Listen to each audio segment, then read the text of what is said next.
नमस्कार, आप देख रहे हैं न्यूज़ वन इंडिया। मैं हूं आपके साथ कीर्ति बिंदल और बुलेटिन का आगाज महत्वपूर्ण खबर के साथ करें। प्रधानमंत्री मोदी ने आज सभी राज्यों के जल मंत्रियों के साथ सम्मेलन को संबोधित किया और इस दौरान उन्होंने कहा कि जल मंत्रियों का यह पहला सम्मेलन अपने आप में महत्वपूर्ण है। वाटर सिक्योरिटी पर अभूतपूर्व काम किया जा रहा है। वाटर विजन 2047 अगले 25 सालों की महत्वपूर्ण यात्रा का विजन है।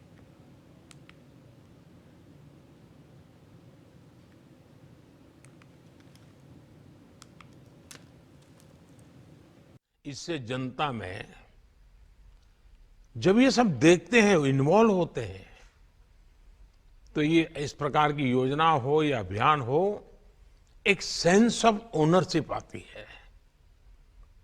और जो सेंस ऑफ ओनरशिप जो है ना, वो सफलता की सबसे बड़ी कुंजी होती है। अब आप देखिए, स्वच्छ भारत अभियान कितना बड़ा उदाहरण है। स्वच्छ भारत अभियान में जब लोग जुड़े तो जनता में भी एक चेतना आई, जागृति आई।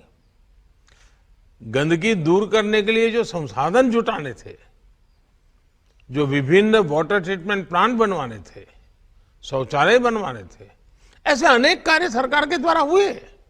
लेकिन इस अभियान की सफलता तब सुनिश्चित हुई जब जनता में, प्रत्येक नागरिक में सोच आई कि गंदगी नहीं करनी है, गंदगी नहीं होनी चाहिए। गंदगी के प्रति एक नफरत का भाव नागरिकों में आने लगा। अब जनभागीदारी की यही सोच हमें जल संरक्षण के लिए जनता के मन में जगानी है।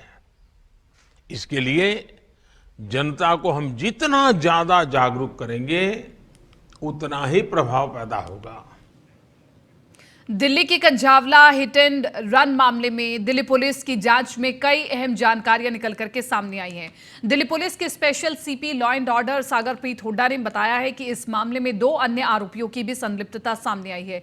एक आरोपी आशुतोष है, जिसके पास से पकड़े गए आरोपी कार मांग कर ले गए थे, और वहीं एक अन्य आरोपी अंकुश भी आरोपियों के संपर्क में था। पुलिस दोनों आरोपियों की तलाश कर रही है। वहीं पुलिस जांच के दौरान यह भी सामने आया कि आरोपियों ने पकड़े जाने के समय जो बयान दिया था वो भी गलत है। घटना के समय दीपक कार नहीं चला रहा था, बल्कि अमित कार चला रहा था। क्योंकि अमित के पास लाइसेंस नहीं था, इसलिए अंकुश ने आरोपियों को दीपक द्वारा कार चलाए जाने की बात कही थी। जैसे एग्जामिन करना, उसको हमारी बहुत जरूरी एक प्रक्रिया है। और जैसे ही हमें लगा कि ये एक हमारे पास अहम एविडेंस है और बहुत ही सही एविडेंस है, हमने 164 CRPC के तहत कोर्ट में एविडेंस कराया है, ताकि कोई ये एलिगेशन ना आए कि ये पुलिस की स्टेटमेंट है या पुलिस ने इसको ट्वीट किया है। वो एक इंडिपेंडेंट एजेंसी, आप सबको मालूम है, वहाँ का प्रोसीजर सबको मालूम है। मुझे खुद पर्सनली उस जो रिपोर्ट है उसके कंटेंट नहीं मालूम है, पर इतना मालूम है कि हमारा जो इन्वेस्टिगेशन है उसमें सपोर्ट मिल रही है और इसमें इन्वेस्टिगेशन की प्रक्रिया जारी है। क्यों नहीं रिपोर्ट किया, ये क्वेश्चन हमारे दिमाग में भी आता है। अलावा कि इन्होंने अपनी मदर को बुलाया, बताया कि ऐसा हुआ, उस पहलू पर भी हम इन्वेस्टिगेशन। दिल्ली महिला आयोग अध्यक्ष स्वाति मालीवाल ने अंजलि मर्डर केस को सीबीआई को ट्रांसफर करने का सुझाव केंद्र को भेजेगी।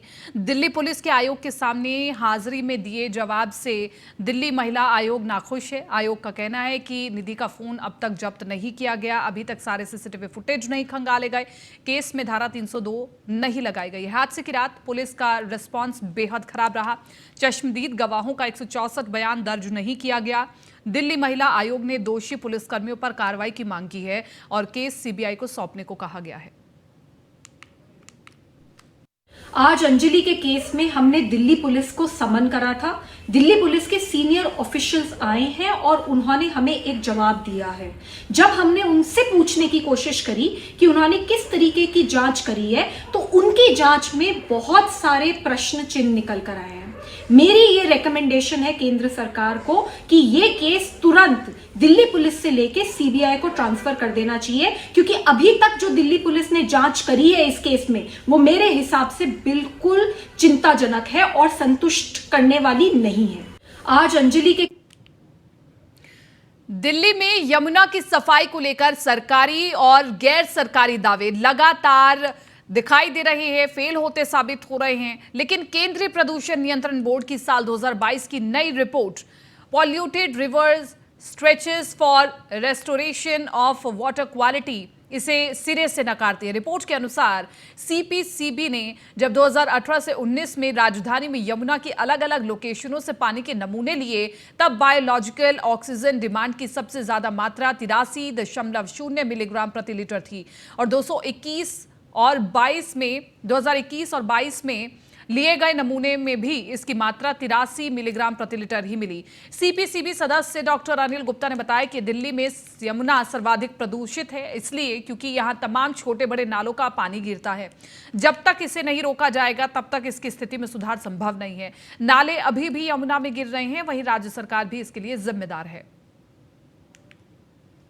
दिल्ली में एंटर करती हैं वजीराबाद पुल के पास से और ओखला तक जाती है, तो इसका बीओडी लेवल 83 आता है, जो इस बहुत ही इसको प्रदूषित श्रेणी में हम मानते हैं। हमने जब पहले देखा 2016 की रिपोर्ट देखी, 17 की, 18 की, 8 जगह इसके मॉनिटरिंग स्टेशन हैं और कोई फ़र्क नहीं आया। आप देखिए पल्ला जगह है जो दिल्ली का बॉर्डर पड़ता है, हरियाणा और दिल्ली का। ये यमुनोत्री से जब रिवर चलती हैं तो उत्तराखंड से हरियाणा होकर जब आती हैं, पल्ला में 10 या 11 इसकी बीओडी आती है, यानी कि उसकी मात्रा को आप नदी को आप स्वच्छ कह सकते हैं। अब इसका रीज़न क्या है? सरकार बहुत वायदे कर रही है साफ करेंगे, पर ज़मीन पे कोई इसका अभी तक निष्कर्ष नहीं आया है। राजधानी दिल्ली के थाना सब्जी मंडी पुलिस को घंटाघर के पास से एक बच्चा मिला है, जिसे ऑपरेशन मिलाप के तहत कार्रवाई कर उसके परिवार को सौंपा गया है, जो कि दरियागंज इलाके से गुमशुदा था। इस बच्चे के मिलने पर परिवार में खुशी की लहर दौड़ आई है।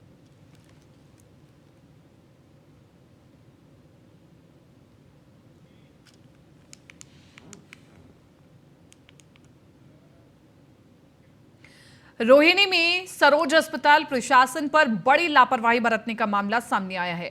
डॉक्टर राजीव शर्मा ने सरोज अस्पताल के डॉक्टर और प्रशासन पर लापरवाही का आरोप लगाया है। राजीव शर्मा ने बताया कि कुछ महीनों पहले अपने पिता की हालत बिगड़ने के बाद सरोज अस्पताल में भर्ती कराया गया था, जहां उनकी हालत बिगड़ती गई और मौत हो गई। अस्पताल के डॉक्टरों पर आरोप लगाते हुए उन्होंने कहा कि डॉक्टरों ने मेरे पिता का इलाज ठीक से नहीं किया, जिसकी वजह से उनकी मौत हो गई। इतना ही नहीं, आखिरी समय में उनको पिता से मिलने भी नहीं दिया गया। और इसी के साथ राजीव ने यह भी आरोप लगाया है कि प्राइवेट अस्पताल में पैसा तो भरपूर लिया जाता है, लेकिन मरीज का इलाज ठीक से नहीं किया जाता है।